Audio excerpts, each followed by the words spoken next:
Ta santé émotive maintenant. C'est quoi une émotion? Premièrement, tu dois savoir qu'une émotion, ça se ressent dans tout ton corps. Ça peut venir de l'intérieur ou de l'extérieur, mais une émotion, c'est propre à toi. Ça veut dire que là, il faut que tu comprennes un petit peu comment fonctionne ton cerveau. Parce que le cerveau, il faut que tu saches que tu vas toujours tout oublier ce que tu as vu puis ce que tu auras entendu, mais jamais tu vas oublier ce que ton corps aura ressenti quand tu vivras une émotion. Alors ça, là, c'est important de s'y attarder parce que maintenant, je vais te parler de la guerre de l'évitement, hein, le jeu du chat et de la souris. Ton cerveau, là, ben, il va se protéger automatiquement de toutes les sources d'anxiété. Ça, là, c'est important de le savoir parce que regarde bien où est-ce que je m'en vais. Est-ce que tu fais de la fuite, hein, au niveau de tes émotions? Je vais te demander d'observer les prochaines photos attentivement parce que là, avec les émotions, ce qui arrive, c'est que ça brouille les cartes un peu. On a souvent tendance à regarder beaucoup plus ce qui se passe alentour de nous que de nos propres comportements. Plusieurs personnes vont fuir leurs émotions dans différentes choses. Regarde, ici, là, tu vois des personnes qui consomment de l'alcool. Ben, tu sais, l'alcool, là, c'est sûr que ça fait oublier tes émotions. Ça, là, c'est un problème qui peut arriver dans n'importe quel domaine. C'est pas parce que tu es un médecin, c'est pas parce que tu es un homme d'affaires ou une femme d'affaires. Ça peut toucher n'importe qui. Il n'y a pas juste l'alcool, il y a la drogue aussi. Ben, la drogue, ça aussi, c'est ça. Tu sais, ça le dit, hein? Ça gèle. Ça gèle quoi, tu penses, la drogue? Ça gèle les émotions. Il y a une autre chose aussi qui est un petit peu moins bien connue, c'est la nourriture. La nourriture, c'est accepté. On peut geler nos émotions dans la nourriture. Pourquoi? Ben parce que c'est légal. Ils en vendent partout. De la nourriture, on a juste à aller au dépanneur, on va à l'épicerie, on peut fêter, on peut manger trop, on peut manger en cachette. La nourriture, là, ben ça aussi, ça peut geler tes émotions. Puis si on y va un petit peu plus piqué, ben regarde les médicaments.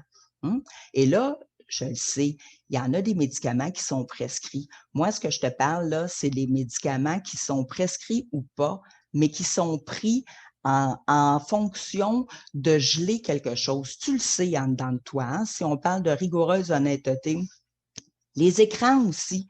Belle manière de faire de la fuite, les écrans, c'est sûr. Tu es toujours en arrière de ton écran, ça t'évite de réfléchir le temps que tu pitonnes. Pour les enfants, c'est la même affaire. Pour les couples, un écran, ça camoufle une émotion des fois. C'est ici que ça commence. On ne peut pas contrôler l'arrivée d'une émotion, je te l'ai dit. Par contre, tu peux apprendre à la gérer. On va regarder maintenant ton hygiène émotive.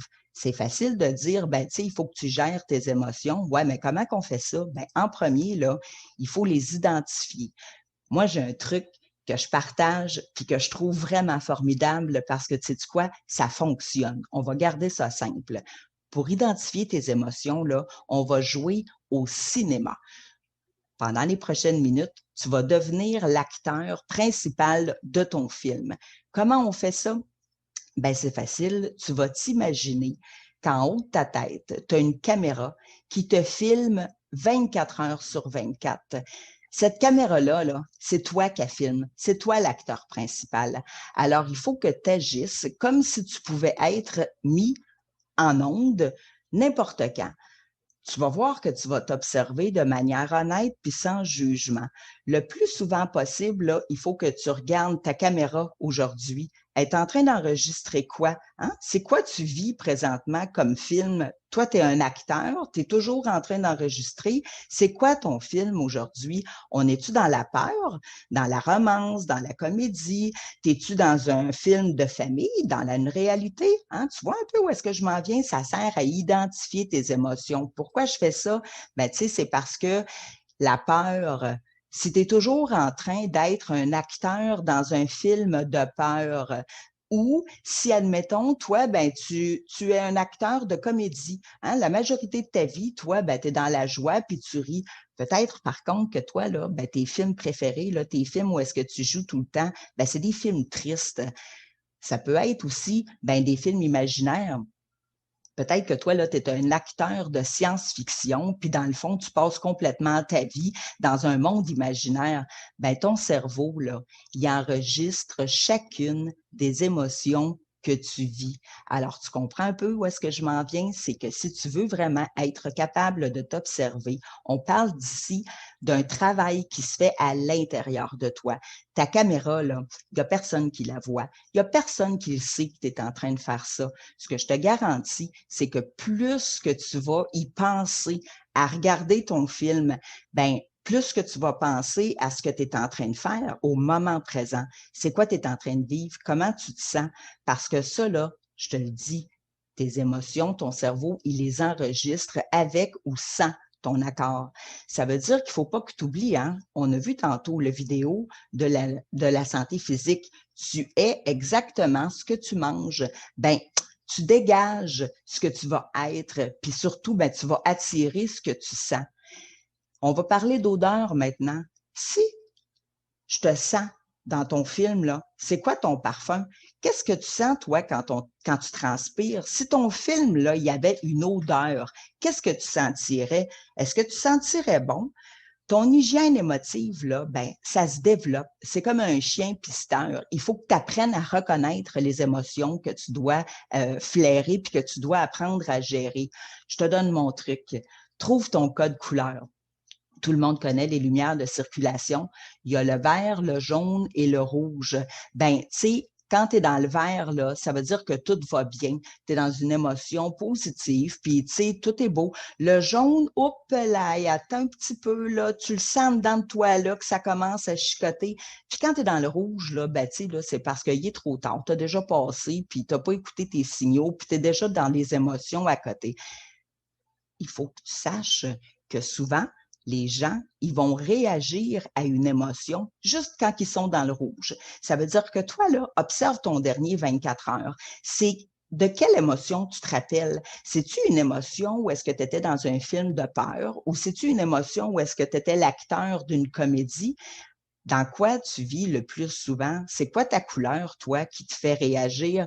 Parce que ce qui est important, c'est que ta couleur, elle va définir qui t'es. Mais si tu ne sais pas comment faire, ben, tu sais, il faut que tu te visionnes le plus souvent possible dans ton présent émotif. Comment tu vas au moment présent? Identifie ta couleur. Ça veut dire que si au moment présent où tu écoutes cette vidéo-là, pose-toi la question, comment je me sens présentement?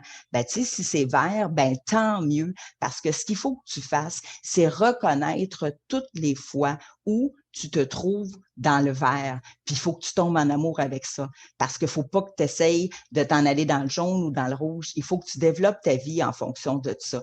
Puis la bonne nouvelle, là, ben, c'est que ton film, c'est l'histoire de ta vie. Puis l'histoire de ta vie, là, ben, c'est toi l'acteur principal.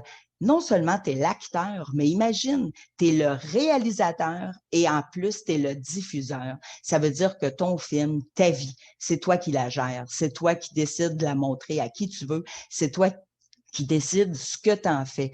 Ben, la belle chose là-dedans, là, c'est que plus que tu vas apprendre à connaître ton propre répertoire de films, tu vas avoir la chance de reconnaître les premiers signes. Tu vas te sentir, ça commence-tu à puer, là, ou bien ça continue à sentir bon? Tu vas être capable de nommer. Surtout, tu vas être capable de trouver à quoi ça sert. Hein? Si ça fait longtemps que tu es dans le vert puis que tu apprécies la couleur verte, puis que toi, ton film, aujourd'hui, tu as décidé que c'était une comédie, ben écoute, je te garantis que dès que tu vas sentir un élément perturbateur, ben tu vas l'identifier, puis tu vas surtout trouver à quoi ça sert. La question à se poser, c'est-tu une émotion qui est agréable ou que c'est confortable? La méthode ACAM, ben c'est ça. C'est d'accepter, changer, aimer pour maintenir. Mais le tout, là, ça commence par une profonde connaissance de soi. Tes émotions, tu t'en sors pas. Oublie pas, c'est un film. Regarde-toi, analyse-toi, identifie ton code de couleur, puis surtout, essaye de mettre une odeur à tes émotions. Ton film, là, dans la salle de cinéma en entour de toi, est-ce que ça sent bon? C'est-tu tout du monde qui pue là-dedans ou bien c'est du monde qui sent bon? Ben, tu as le choix. Avec la méthode ACAM, ben, c'est 100% garanti. Accepte, change, aime et maintiens.